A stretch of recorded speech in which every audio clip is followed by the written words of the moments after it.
സംശുവാനും ശ്യാവ്യാവയും ഷിയാനിലേക്ക് തിരിച്ചെത്തിയിരിക്കുകയാണ്. എന്നാൽ സംശുവാന്റെ ചെറിയച്ചന്മാർ അവരെ അകത്തേക്ക് കടക്കാൻ സമ്മതിച്ചില്ല. ശ്യാവ്യാവയെ സ്വീകരിക്കാൻ മാത്രമേ രാജാവ് പറഞ്ഞിട്ടുള്ളൂ എന്നാണ് അവർ പറയുന്നത്. എന്നെ നിങ്ങൾ തടയുകയാണോ? എന്നാൽ ഞാൻ തിരിച്ച് ഹൗളിംഗിലേക്ക് പോവുകയാണ് എന്ന് അവൾ പറഞ്ഞു. ഇത് കേട്ട് അവരൊന്ന് പരിഭ്രമിച്ചു. രാജകുമാരി, വെറുതെ പ്രശ്നങ്ങൾ ഉണ്ടാക്കരുത് എന്നവർ പറഞ്ഞു. ഞാനാണോ പ്രശ്നങ്ങൾ ഉണ്ടാക്കുന്നത്? അതിനുവേണ്ടിയാണോ ഞാൻ ഇത്രയും ദിവസം യാത്ര ചെയ്ത് ഇവിടെ എത്തിയത്? എന്റെ അമ്മ ഷിയാനിന് വേണ്ടിയാണ് പോരാടി മരിച്ചത്. ആ അമ്മയ്ക്ക് ആദരാഞ്ജലികൾ അർപ്പിക്കാനാണ് ഞാൻ ഇവിടെ എത്തിയത്. അതിന് ചെറുപ്പം മുതൽ എന്റെ കൂടെ ഉണ്ടായിരുന്ന ചേട്ടനെ കൊണ്ടുപോകാൻ പറ്റില്ലെന്ന് പറഞ്ഞാൽ നിങ്ങളുടെ സൈനികരാണ് എന്നെ ഇവിടെ ആയുധം കൊണ്ട് തടഞ്ഞത്. അപ്പോൾ ആരാണ് പ്രശ്നമുണ്ടാക്കുന്നത്? ഞാനോ നിങ്ങളോ? ഇത് കേട്ട് സംശുവാന്റെ ചെറിയച്ചന്മാർ ഒന്ന് വിരണ്ടു. ഹൗളിംഗിന്റെ രാജകുമാരിയെ ഷിയാൻ രാജകുടുംബം തടഞ്ഞുവെച്ചുവെന്ന് ലോകമറിഞ്ഞാൽ അവർക്കാണ് അതിന്റെ പ്രശ്നം. അതുകൊണ്ടവർ ശ്യാവ്യാവെയും സംശുവാനെയും അകത്ത് കടക്കാൻ അനുവദിച്ചു. ഷിയാനിന്റെ സൈനികർ അവർക്ക് വഴിമാറിക്കൊടുത്തു. ശ്യാവ്യാവോ സംശുവാന്റെ കയ്യും പിടിച്ച്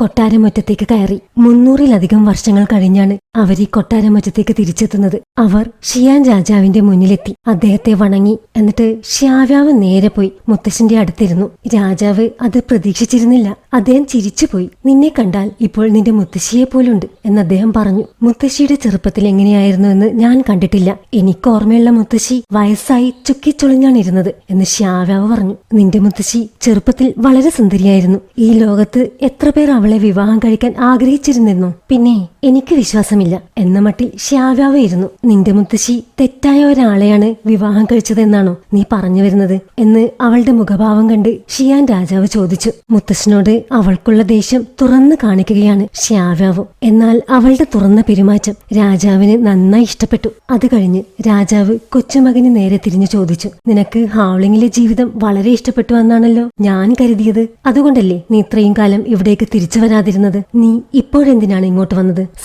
സത്യമായി തന്നെ പറയണം എന്ന് രാജാവ് പറഞ്ഞു. എനിക്ക് ഷിയാൻ വേണം. പിന്നെ ഒരു കാരണം കൂടെയുണ്ട്. എനിക്ക് മുത്തശ്ശനെ ഒന്ന് കാണണമെന്ന് തോന്നി. നിനക്ക് ഷിയാൻ വേണമെങ്കിൽ നീ തന്നെ അതിനുള്ള വഴി കണ്ടുപിടിക്കണം. ഇപ്പോൾ ഈ കൊട്ടാരത്തിനകത്തേക്ക് വന്നതുപോലെ. അല്ലാതെ ഞാൻ നിന്നെ സഹായിക്കില്ല. നിന്റെ ചെറിയച്ചന്മാർക്കും അവരുടെ മക്കൾക്കുമെല്ലാം ഷിയാൻ വേണം. ഞാനൊരു ഹൃദയമില്ലാത്തവനാണെന്ന് നീ കരുതരുത്. ഷിയാൻ നീ തന്നെ പിടിച്ചെടുക്കണം. എന്നാലേ അത് നിന്റെ കയ്യിൽ നിൽക്കൂ. എനിക്ക് മനസ്സിലാകുന്നുണ്ട് മുത്തശ്ശ എന്ന് സംശുവാൻ പറഞ്ഞു. ഇതേസമയം സംശുവാൻ കൊട്ടാരത്തിനകത്തേക്ക് കടന്നതിൽ സംശുവാന്റെ ചെറിയച്ചന്മാർ അസ്വസ്ഥരാണ്. അവർ സംശുവാനെ പൂട്ടാനുള്ള വഴികൾ ആലോചിക്കുകയാണ്. കുറച്ചു കഴിഞ്ഞ് സംശുവാനും ശ്യാവ്യാവയും കൂടെ ആ കൊട്ടാരമുറ്റത്തെല്ലാം നടന്നു. അവർ ചെറുപ്പത്തിൽ ഊഞ്ഞാലാടിയ മരം ഇപ്പോഴും അവിടെയുണ്ട്. എന്നാൽ ആ ഊഞ്ഞാൽ ഇപ്പോഴവിടെയില്ല. പിന്നെ കാണുന്നത് തൂഷാൻ വീടാണ്. തൂഷാൻ ജിങ് അവനെ ഉപദ്രവിച്ചത് ആരാണെന്ന് ഇതുവരെ വീട്ടിലുള്ള ആരോടും പറഞ്ഞിട്ടില്ല. അവന്റെ അമ്മ ചേട്ടനോട് ചെയ്തതിന്റെ പ്രായശ്ചിത്തമായാണ് അവനത് ആരോടും പറയാതിരുന്നത്. എന്നാലും ചേട്ടൻ അവന്റെ അടുത്തേക്ക് വരുമ്പോഴെല്ലാം അവന്റെ ഉള്ളിൽ ഒരു ഭയമുണ്ട്. കാരണം തൂഷാൻ ഹാവ് ഇപ്പോഴും തൂഷാൻ ജിങ്ങിനെ ഒഴിവാക്കാനുള്ള കരുക്കൾ നീക്കിക്കൊണ്ടിരിക്കുകയാണ്. അടുത്ത ദിവസം രാവിലെ ശ്യാവ്യാവ് വീണ്ടും കൊട്ടാരമുറ്റത്തെത്തി. നോക്കിയപ്പോൾ അവിടുത്തെ മരത്തിൽ കുട്ടിക്കാലത്തുണ്ടായിരുന്നത് പോലെ ഒരു ഊഞ്ഞാല് കെട്ടിയിട്ടുണ്ട്. സംശുവാൻ രാജകുമാരൻ രാത്രി മുഴുവൻ ഉറക്കമിളച്ചിരുന്നാണ് ഈ ഊഞ്ഞാല് കെട്ടിയത് എന്ന് ഒരു സേവക അവളോട് പറഞ്ഞു. ആ ഊഞ്ഞാല് കണ്ടപ്പോൾ അവളുടെ അമ്മ ചെറുപ്പത്തിൽ അവളെ ഊഞ്ഞാലാട്ടിക്കൊണ്ടിരുന്നത് അവൾ ഓർത്തു. എന്നെ ഊഞ്ഞാലാട്ടിക്കൊണ്ടിരുന്നയാൾ ഇപ്പോഴില്ല എന്നവൾ സ്വയം പറഞ്ഞു. ഇതേസമയം സംശുവാൻ മുത്തശ്ശനോടൊപ്പം ചെസ് കളിക്കുകയാണ്. ചെറുപ്പത്തിൽ അവന് ചെസ് കളി പഠിപ്പിച്ചു കൊടുത്തതും മുത്തശ്ശൻ തന്നെയാണ്. അതേസമയം മുത്തശ്ശൻ അവനെ ഒരുപാട് വേദനിപ്പിച്ചിട്ടുമുണ്ട്. പക്ഷേ അവന് മുത്തശ്ശനെ മനസ്സിലാവും. ഒരു രാജാവെന്ന നിലയിൽ മുത്തശ്ശൻ എന്നും രാജ്യത്തെ ജനങ്ങളോടൊപ്പമാണ് നിന്നത്. അതവൻ അറിയാം. എന്നാൽ മുത്തശ്ശൻ ഇപ്പോൾ ഒരുപാട് വയസ്സായി. വാർദ്ധക്യം കാരണം അദ്ദേഹത്തിന്റെ കൈകാലുകൾ വിറയ്ക്കുന്നുണ്ട്. മുത്തശ്ശൻ ഒരുപാട് നേരമായില്ലേ ഇരിക്കുന്നു. നമുക്കൊന്ന് പുറത്തിറങ്ങി നടന്നാലോ എന്ന് സംശുവാൻ മുത്തശ്ശനോട് ചോദിച്ചു. അവർ പുറത്തേക്കിറങ്ങി. കുറച്ചു കഴിഞ്ഞ് ശ്യാവ്യാവ് അവിടേക്കെത്തി. രാജാവ് സംശുവാൻ രാജകുമാരനോടൊപ്പം നടക്കാൻ പോയിരിക്കുകയാണ്. ഈ രാജകൊട്ടാരം രാജകുമാരിയുടെ സ്വന്തം വീടാണ്. അതുകൊണ്ട് രാജകുമാരിയെ എവിടെയും തടയരുത് എന്ന് രാജാവ് ഞങ്ങളോട് പറഞ്ഞിട്ടുണ്ട്. അകത്തേക്ക് പ്രവേശിച്ചാലും ശ്യാവ്യാവ് അകത്തേക്ക് കയറി. നോക്കിയപ്പോൾ മുത്തശ്ശിയുടെ ഒരുപാട് ആഭരണങ്ങൾ അവിടെയുണ്ട്. അതെടുത്ത് നോക്കിക്കൊണ്ടിരുന്നപ്പോഴാണ് രാജാവും സംശുവാനും അവിടേക്ക് വരുന്നത്. നിനക്കത് ഇഷ്ടമായെങ്കിൽ നീ അതെടുത്തോ എന്ന് രാജാവ് അവളോട് പറഞ്ഞു. അത് കേട്ട് അവൾ പറഞ്ഞു, സ്ത്രീകൾ സ്ത്രീകളിത് ധരിക്കുന്നത് പുരുഷന്മാർക്ക് വേണ്ടിയാണ്. ഞാനിത് ധരിച്ചാൽ അവർ എന്നെയാണോ നോക്കുന്നത് അതോ എന്റെ ആഭരണങ്ങളെയാണോ എന്ന് ഞാൻ എങ്ങനെ തിരിച്ചറിയും? അവൻ എന്നെയാണ് നോക്കുന്നതെന്ന് തെറ്റിദ്ധരിച്ച് എനിക്ക് അവനോട് ഇഷ്ടം തോന്നിയാൽ എനിക്കായിരിക്കും അതിന്റെ നഷ്ടം. ഇത് കേട്ട് രാജാവ് പറഞ്ഞു, നീ നിന്റെ അമ്മയെപ്പോലെയോ മുത്തശ്ശിയെപ്പോലെയോ അല്ല. അവരെ പോലെയായിട്ട് എന്ത് കാര്യം? അവർ ജീവിതത്തിൽ ഒരുപാട് കഷ്ടപ്പാടുകൾ സഹിച്ചു. എന്നിട്ട് അതിന്റെ നല്ല ഫലമെല്ലാം പുരുഷന്മാരല്ലേ എടുത്തത്? ഇത് കേട്ട് രാജാവ് പറഞ്ഞു, നീ ഒരു രാജകുടുംബത്തിൽപ്പെട്ടവളാണ്. അതുകൊണ്ട് തന്നെ ഈ ചിന്താരീതി നിനക്ക് നല്ലതാണ്. അത് കഴിഞ്ഞ് ശ്യാവ്യാവയും സംശുവാനും കൂടെ പുറത്തിറങ്ങി. ശ്യാവ്യാവ് സംശുവാൻ കെട്ടിയ ഊഞ്ഞാലിലിരുന്നു. അപ്പോൾ സംശുവാൻ അവളോട് പറഞ്ഞു, മുത്തശ്ശൻ നമ്മളെ വിഷമിപ്പിച്ചിട്ടുണ്ടെന്നുള്ളത് സത്യമാണ്. എന്നാലും നമ്മൾ വിഷമിക്കുന്നത് കണ്ടപ്പോൾ മുത്തശ്ശനും അതിന്റെ വിഷമം ഉണ്ടായിരുന്നു. അത് കേട്ട് ശ്യാവ്യാവ് ചോദിച്ചു, ഞാൻ പറഞ്ഞത് മുത്തശ്ശന് വിഷമമായോ? ഇനി ഞാൻ മുത്തശ്ശനെ പ്രകോപിപ്പിക്കില്ല. ഇല്ല, മുത്തശ്ശന് നിന്റെ തുറന്നുള്ള സംസാരം ഇഷ്ടമാണ്. നമ്മുടെ മുത്തശ്ശൻ ഒരു സാധാരണക്കാരനല്ല. മുത്തശ്ശന് നിന്റെ അമർഷം മനസ്സിലാവും. ചേട്ടൻ രാജാവായി കഴിഞ്ഞാൽ ചേട്ടനും മുത്തശ്ശനെ പോലെ ആവുമോ? ഞാൻ രാജാവായിട്ടില്ലല്ലോ, അതുകൊണ്ട് അതിന്റെ ഉത്തരം ഇപ്പോൾ എന്റെ കയ്യിലില്ല എന്ന് സംശുവാൻ മറുപടി പറഞ്ഞു. ഞാൻ ചേട്ടനെ സഹായിക്കട്ടെ. ഞാൻ ഇപ്പോൾ തന്നെ നിന്നെ നന്നായി ഉപയോഗിക്കുന്നുണ്ട്. തുഷാൻജിങ് അവനെ സഹായിക്കുന്ന കാര്യമാണ് അവൻ പറയുന്നത്. സംശുവാൻ തുടർന്നു, തുഷാൻജിങ് ഒരു മണ്ടനല്ല. ഇപ്പോഴത്തെ ഇവിടുത്തെ സാഹചര്യം ചെറിയച്ഛന്മാർക്കാണ് അനുകൂലമായിട്ടുള്ളത്. നമ്മളെ സഹായിച്ചതുകൊണ്ട് തുഷാൻ കുടുംബത്തിന് ഒരു നേട്ടവുമില്ല. നിന്നോടുള്ള ഇഷ്ടം കൊണ്ട് മാത്രമാണ് തുഷാൻജിങ് നമ്മളെ സഹായിക്കുന്നത്. അതുപോലെ തന്നെയാണ് ഫങ്ലോങ്ങും ഷിന്യയും. നിന്റെ മനസ്സിൽ എനിക്കുള്ള സ്ഥാനം അവർക്കറിയാം. എന്നാലും ഞാൻ ഒന്നും ചെയ്തിട്ടില്ലാത്ത പോലെയാണ് എനിക്ക് തോന്നുന്നത് എന്ന് ശ്യാവ്യാവ് പറഞ്ഞു. നീ ഹൗളിങ്ങിന്റെ രാജകുമാരി ആയതുകൊണ്ടാണ് എനിക്കിവിടേക്ക് തിരിച്ചു വരാൻ കഴിഞ്ഞത്. നീ എനിക്ക് തന്നിട്ടുള്ള സ്ഥാനം തന്നെയാണ് എനിക്ക് നീ ചെയ്തിട്ടുള്ള ഏറ്റവും വലിയ സഹായം. ശ്യാവ്യാവ്, നിന്റെ പേര് ചീത്തയാവുന്നത് എനിക്ക് സഹിക്കാൻ കഴിയില്ല. അതുകൊണ്ട് നീ എന്റെ ഒപ്പം നിന്നാൽ മാത്രം മതി. പിന്നെ കാണുന്നത് തുഷാൻ കുടുംബത്തിലെ മുത്തശ്ശിയെയാണ്. അവിടെ ഫങ് യിൻ അവരുടെ എല്ലാ കാര്യങ്ങളിലും സഹായിക്കുന്നുണ്ട്. അതുകൊണ്ട് തന്നെ മുത്തശ്ശിക്ക് അവളെ വലിയ കാര്യമാണ്. ആ സമയത്താണ് സംശുവാൻ അവിടേക്ക് കടന്നു വരുന്നത്. എനിക്ക് മുത്തശ്ശിയോട് മാത്രമായി ചില കാര്യങ്ങൾ സംസാരിക്കണം എന്നവൻ പറഞ്ഞു. ഇത് കേട്ട് ഈങ് അവിടെ നിന്നും പോയി. അവൾ പോയി കഴിഞ്ഞതിന് ശേഷം തുഷാൻജിങ് മുത്തശ്ശിയോട് പറഞ്ഞു, മുത്തശ്ശി, എനിക്ക് ഈ വിവാഹത്തിൽ താല്പര്യമില്ല.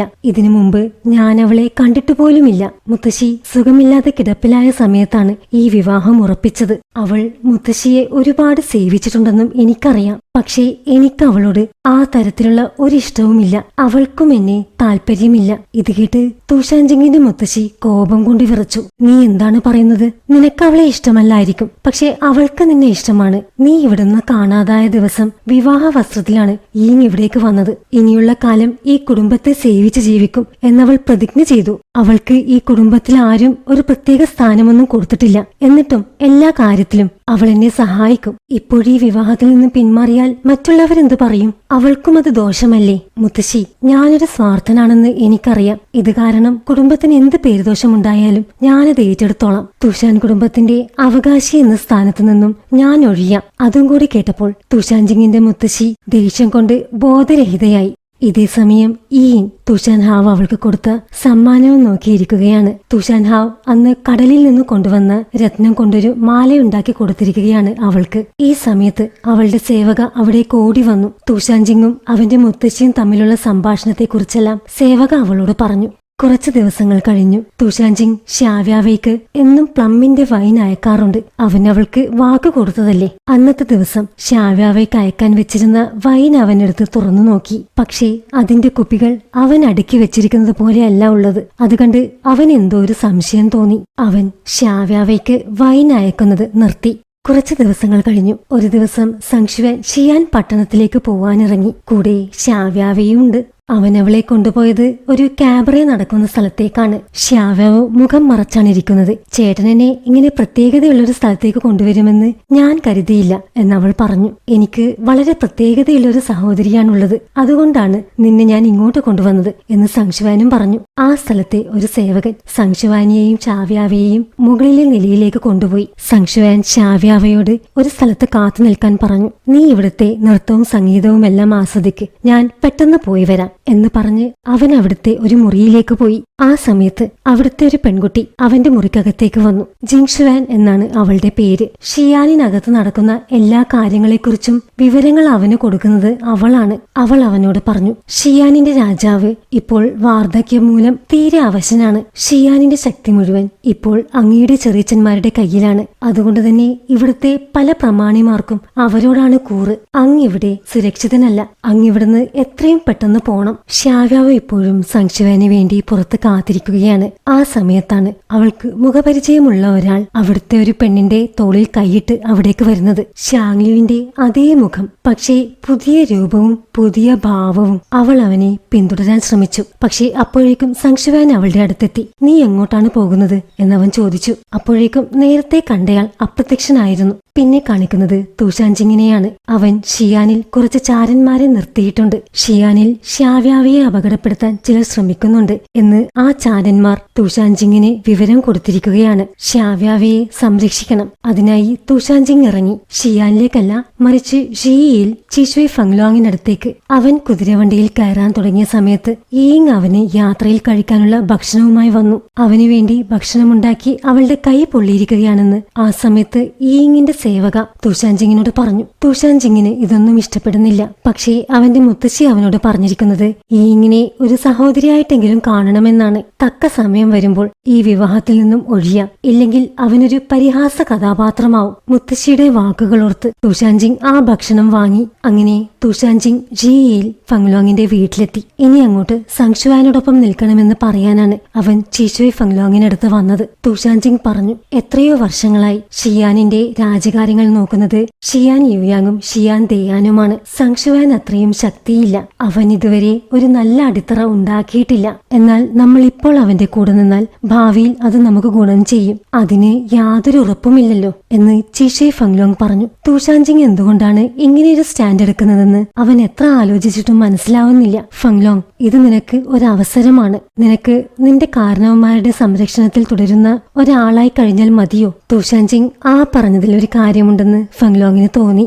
കുറച്ചു ദിവസങ്ങൾ കഴിഞ്ഞു. സംശുവാന് യേലിയാങ് എന്നൊരു വീട്ടിൽ വിരുന്നിനായുള്ള ഒരു ക്ഷണം ലഭിച്ചു. ഇതൊരു ട്രാപ്പാണെന്ന് സംശുവാന് അറിയാം. സംശുവാനെ ഷിയാൻ കൊട്ടാരത്തിനകത്ത് വെച്ച് ഒന്നും ചെയ്യാനാവില്ലെന്ന് എല്ലാവർക്കും അറിയാം. എന്തെങ്കിലും ചെയ്യണമെങ്കിൽ അവനെ പുറത്തെത്തിക്കണം. അതറിഞ്ഞിട്ടും സംശുവാൻ അവിടെ വന്നിരിക്കുകയാണ്. കാരണം ഷിയാനിലെ ഒരുപാട് പ്രമാണിമാർ അവിടെ വന്നിട്ടുണ്ട്. അതുകൊണ്ട് തന്നെ ആ വിരുന്നിൽ പങ്കെടുത്തില്ലെങ്കിൽ സംശുവാൻ അവരെ ഒഴിവാക്കുകയാണെന്ന് അവർ കരുതും. അത് ഭാവിയിൽ അവന് ദോഷം ചെയ്യും. പക്ഷേ സംശുവാൻ അവിടെ എത്തിയ ആരും അവനോട് സംസാരിക്കുന്നു പോലുമില്ല. എല്ലാവരും അവനെ അവഗണിക്കുകയാണ്. എന്നാൽ ഷ്യാവ്യാവയെ അവിടുത്തെ സ്ത്രീകളെല്ലാം കൂടി വരവേറ്റു. അവരെല്ലാം അവൾക്ക് ചുറ്റുമിരുന്ന് അവളോട് സംസാരിക്കുകയാണ്. ഹാവ്ലിങ്ങിന്റെ വലിയ രാജകുമാരിയെ അവർ ആദ്യമായിട്ടാണല്ലോ കാണുന്നത്. അവരിട്ടിരിക്കുന്ന ഉടുപ്പിനെക്കുറിച്ചും ആഭരണങ്ങളെക്കുറിച്ചും എല്ലാം അവർ ചോദിച്ചു. പക്ഷേ ഷ്യാവ്യാവയ്ക്ക് അതിനെക്കുറിച്ചൊന്നും ഒരറിവുമില്ല. ഇതെല്ലാം എനിക്ക് അച്ഛൻ തന്നതാണ്. എനിക്കിതിനെക്കുറിച്ചൊന്നും ഒരറിവുമില്ല. എനിക്കൊരു ചെറിയ ക്ഷീണം, അതുകൊണ്ട് ഞാൻ പുറത്തൊന്ന് നടന്നിട്ട് വരാം എന്ന് പറഞ്ഞ് ഷ്യാവ്യാവ അവിടെ നിന്ന് എഴുന്നേറ്റു. പുറത്തിറങ്ങി നോക്കിയപ്പോഴതാ ഷാങ്ലു അവിടെ ഇരിക്കുന്നു. അവൾ പിറകിലൂടെ പോയി ചോദിച്ചു, ഷാങ്ലു, നീ എന്താണ് ഇവിടെ ചെയ്യുന്നത്? അവൻ പറഞ്ഞു, നിനക്ക് ആള് തെറ്റിയെന്ന് തോന്നുന്നല്ലോ. എന്നാലും നീ വിചാരിച്ച ആൾ തന്നെയായിരുന്നു ഞാനെങ്കിലെന്ന് ഞാൻ ആശിച്ചു പോകുന്നു. നീ ശരിക്കും അവനല്ലേ എന്ന് അവൾ ചോദിച്ചു. നീ എന്റെ കൂടെ കുറച്ചു നേരം ഇരുന്ന് മദ്യം കഴിക്ക്. ഞാൻ അവനാണെന്ന് നിനക്ക് വേണ്ടി ഭാവിക്കാം. അത് കേട്ട് ഷ്യാവ്യാവ അവന്റെ അടുത്ത് പോയിരുന്നു. എന്നിട്ട് അവൾ കുറച്ച് മദ്യമൊഴിച്ച് അവന് കൊടുത്തു. അവനൊന്നും ചോദിക്കാതെ അതെടുത്ത് കുടിച്ചു. ഷ്യാവ്യാവോ അതിൽ വിഷം കലർത്തിയിരുന്നു. അവൻ ഷാങ്ലു ആണെങ്കിൽ ആ വിഷം അവനെ ഏൽക്കില്ലല്ലോ. പക്ഷേ പ്രതീക്ഷയ്ക്ക് വിപരീതമായി അവന്റെ മേൽ വിഷം ഏൽക്കാൻ തുടങ്ങി. അവന്റെ കൈകളെല്ലാം ചുവന്നു വന്നു. നീ എനിക്ക് വിഷമാണോ തന്നത് എന്നവൻ ചോദിച്ചു. അവളുടനെ മറുമരുന്നെടുത്ത് അവന് കുടിക്കാൻ കൊടുത്തു. അവനത് വാങ്ങിയില്ല. എന്നെ കുടിപ്പിക്ക് എന്നവൻ പറഞ്ഞു. അവൻ സാഹചര്യം മുതലെടുക്കുകയാണ്. എന്നാലും അവൾ അതെടുത്ത് അവനെ കുടിപ്പിച്ചു. അത് കഴിഞ്ഞ് അവൾ അവിടുന്ന് എഴുന്നേറ്റ് പോകാൻ തുടങ്ങി. ഉടനെ അവൻ അവളുടെ കൈ പിടിച്ചു. നിനക്കെന്താ വേണ്ടത് എന്നവൾ ചോദിച്ചു. എനിക്ക് നീ എന്റെ പേര് ഓർമ്മിക്കണം. ഇനി കാണുമ്പോൾ നിനക്ക് തെറ്റിപ്പോകരുതല്ലോ. എന്റെ പേര് ഫങ് ഫങ് ബേയ്. അത് കേട്ട് നീ ഫങ് ഫങ് ഈങ്ങിന്റെ ആരാണ് എന്നവൾ ചോദിച്ചു. ഞാൻ അവളുടെ ചേട്ടനാണ്. എന്റെ പെങ്ങളെ നിനക്കറിയാമോ എന്നവൻ ചോദിച്ചു. അതും കൂടെ കേട്ടപ്പോൾ നീ ഞാൻ വിചാരിച്ചവനല്ല എന്ന് പറഞ്ഞ് ഷ്യാവ്യാവ അവിടെ നിന്നും പോയി. രാത്രിയായി. വിരുന്നെല്ലാം കഴിഞ്ഞ് സംശുവാനും ശ്യാവ്യാവയും പോവാനിറങ്ങി. സംശുവാൻ യൂജിയാങ് എന്നൊരാളോട് യാത്ര പറയുകയാണ്. യൂജിയാങ് ഹൗളിങ്ങിലെ ഷീഹെ സ്ക്വാഡിൽ നിന്നാണ്. പെട്ടെന്ന് ആകാശത്ത് കുതിരപ്പുറത്തൊരാൾ വന്ന് നിൽക്കുന്നത് ശ്യാവ്യാവ് കണ്ടു. പണ്ട് ഫങ് ഫങ് യിങ് സംശുവാനെ കൊല്ലാൻ വന്നതും ഇതുപോലെയാണല്ലോ. ഉടനെ ചേട്ടാ എന്ന് വിളിച്ചുകൊണ്ട് അവൾ സംശുവാനടുത്തേക്ക് ഓടി. പെട്ടെന്ന് യൂജിയാങ് അവനും സംശുവാനും ചുറ്റും മന്ത്രം കൊണ്ടൊരു വലയം തീർത്തു. അതിൽ തട്ടി ശ്യാവ്യാവ് പിറകോട്ട് വീണുപോയി. യൂജിയാങ് ആണെങ്കിൽ സംശുവാനെ ആക്രമിക്കാൻ തുടങ്ങി. സംശുവാൻ വീണുപോയി. അപ്പോഴേക്കും ജുന്നിയും സംശുവാന്റെ അംഗരക്ഷകരും അവിടേക്ക് ഓടിയെത്തി. പക്ഷേ ആ വലയത്തിനകത്തേക്ക് അവർക്ക് കടക്കാൻ പറ്റുന്നില്ലായിരുന്നു. ഉടനെ യൂജിയാങ് വാളെടുത്ത് സംശുവാനെ വെട്ടാനാഞ്ഞു. ഇത് കണ്ട് ശ്യാവ്യാവ് ഉറക്കെ ചോദിച്ചു, യൂജിയാങ്, ഞാൻ നിന്റെ ഷീഹെ സ്ക്വാഡിനെ ഇല്ലാതാക്കണോ? ഞാൻ ഹൗളിങ്ങിന്റെ രാജകുമാരിയാണ്. യൂജിയാങ് പറഞ്ഞു, സംശുവാൻ എന്റെ ചേട്ടനെ തലവെട്ടിക്കൊന്നു. ഞാൻ അതിന് പ്രതികാരം ചെയ്യുകയാണ്. രാജകുമാരി ഇതിലിടപെടരുത് എന്ന് പറഞ്ഞ് അവൻ വാൾ വീശി. അവന്റെ വാൾ ഐസ് കൊണ്ടുണ്ടാക്കിയതാണ്. പെട്ടെന്ന് മുഖം മൂടിയിട്ട ഒരു പെണ്ണ് അവിടെ വന്നു. അവന്റെ വാൾ അവൾ തകർത്തു കളഞ്ഞു. എന്നിട്ടവൾ യൂജിയാങ്ങിനെ അവിടെ നിന്നും കൊണ്ടുപോയി. ഇപ്പോൾ ആ സുരക്ഷാ വലയം അവിടെയില്ല. അപ്പോഴാണ് ആകാശത്ത് കുതിരപ്പുറത്തിരിക്കുന്നയാൾ സംശുവാന് നേരെ ഉന്നം പിടിച്ചു നിൽക്കുന്നത് ശ്യാവ്യാവ് കാണുന്നത്. അത് ഫങ് ഫങ് ബേ ആയിരുന്നു. ഉടനെ ഒരു വിധത്തിൽ ശ്യാവ്യാവ് ഓടിപ്പോയി സംശുവാനെ കെട്ടിപ്പിടിച്ചു. അപ്പോഴേക്കും ആകാശത്തുള്ള കുതിരക്കാരനെ സംശുവാനും കണ്ടു. അവൻ ശ്യാവ്യാവയോട് മാറാൻ പറഞ്ഞു. ശ്യാവ്യാവയെ അവന് ഒരു തവണ നഷ്ടപ്പെട്ടതാണ്. ഇനിയൊരിക്കലും കൂടെ അവളെ നഷ്ടപ്പെടാൻ അവന് വയ്യ. എന്നാൽ അവന് അവളെ തള്ളി മാറ്റാനുള്ള ശക്തിയുമില്ല.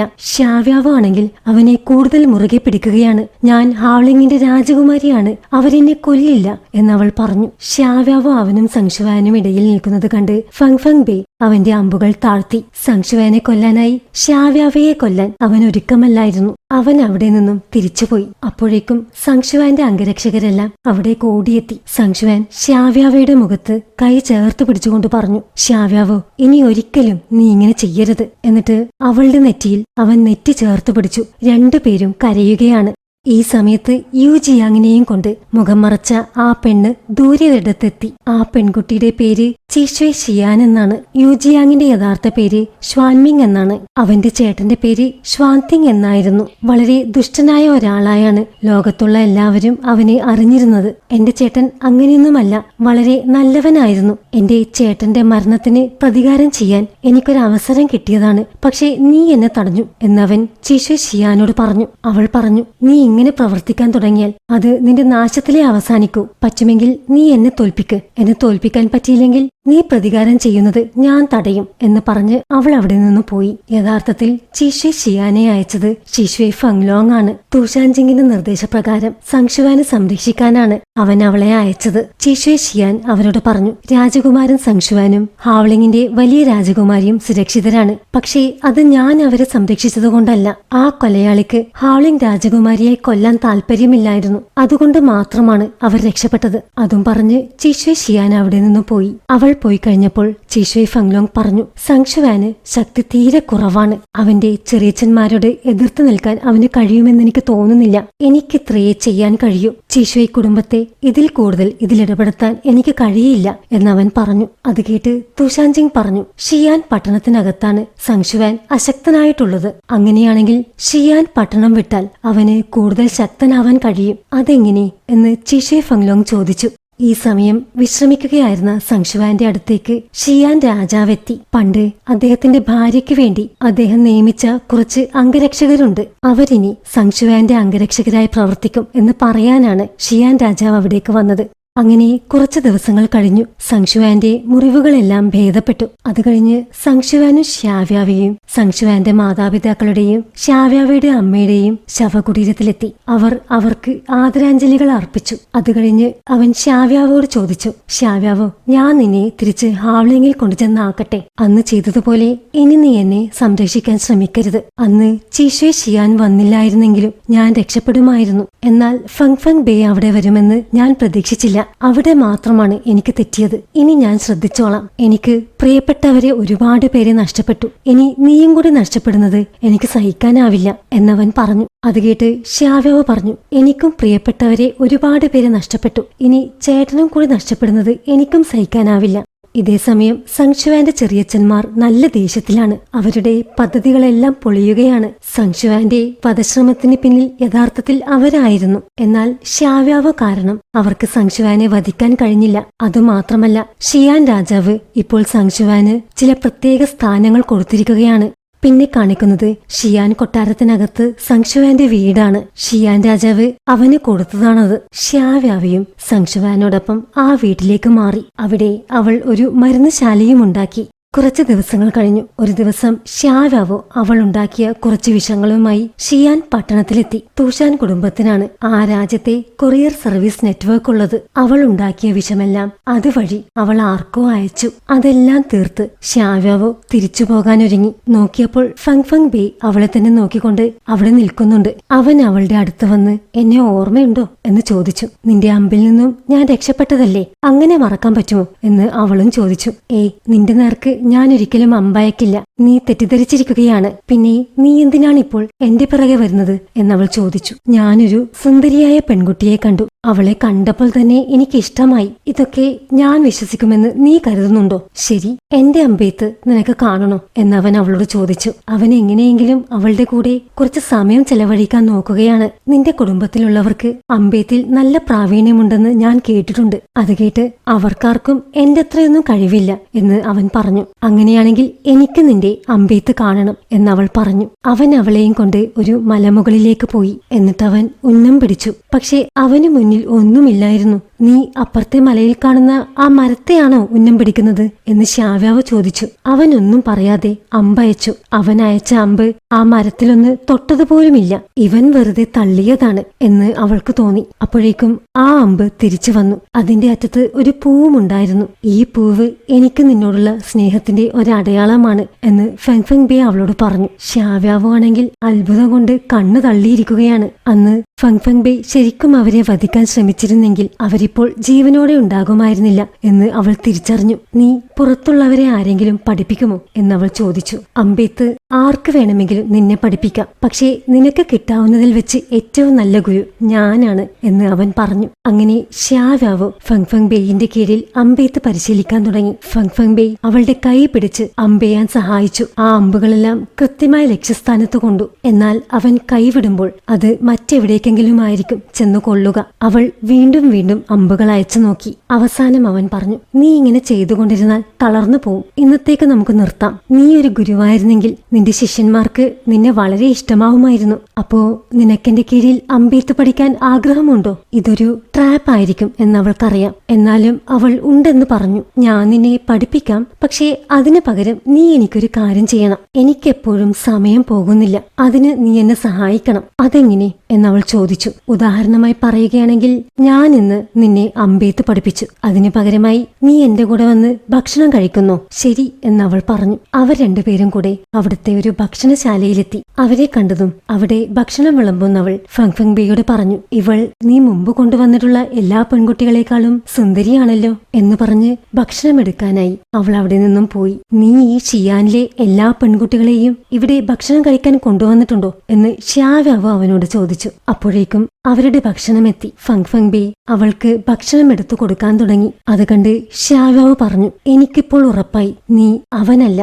ഈ സമയത്ത് തുഷാൻ ജിങ് ഷ്യാവ്യാവയെ കുറിച്ച് ഓർത്തുകൊണ്ട് അവന്റെ വീട്ടിലിരിക്കുകയാണ്. ആ സമയത്ത് അവന്റെ ചാരനിൽ നിന്നും അവനൊരു സന്ദേശം കിട്ടി. ഷിയാനിലെല്ലാം സാധാരണഗതിയിലാണ്. പക്ഷേ ഒരു കാര്യമുണ്ട്. ഹാവ്ലിങ്ങിന്റെ വലിയ രാജകുമാരിയും ഫെങ് ഫെങ് ബേയും കൂടുതൽ അടുത്തുകൊണ്ടിരിക്കുകയാണ്. അവർ ഒരുമിച്ച് തെരുവുകളിലൂടെ നടക്കുകയും ഭക്ഷണം കഴിക്കുകയും ഒക്കെ ചെയ്യുന്നുണ്ട്. അതുമാത്രമല്ല, അവർ മലമുകളിലേക്ക് പോയി. അവിടെ അവരൊരുപാട് സമയം ചെലവഴിച്ചു. അതേസമയം ഫെങ് ഫെങ് ബേ ഷ്യാവ്യാവയെയും കൊണ്ട് അവിടുത്തെ അണ്ടർഗ്രൗണ്ട് കാസിനോയിലേക്ക് കൊണ്ടുപോവുകയാണ്. ഒരു വിധത്തിൽ പറഞ്ഞാൽ ഒരു ചൂതാട്ട കേന്ദ്രം. ലോസ്റ്റ് ഫോർ എവറിന്റെ ഈ ഭാഗം ഇവിടെ അവസാനിക്കുകയാണ്. വീഡിയോ ഇഷ്ടമായി എന്ന് കരുതുന്നു. ഇഷ്ടമായെങ്കിൽ ചാനൽ സബ്സ്ക്രൈബ് ചെയ്യൂ. അടുത്ത വീഡിയോയുമായി ഉടനെ വരാം. Thanks for watching.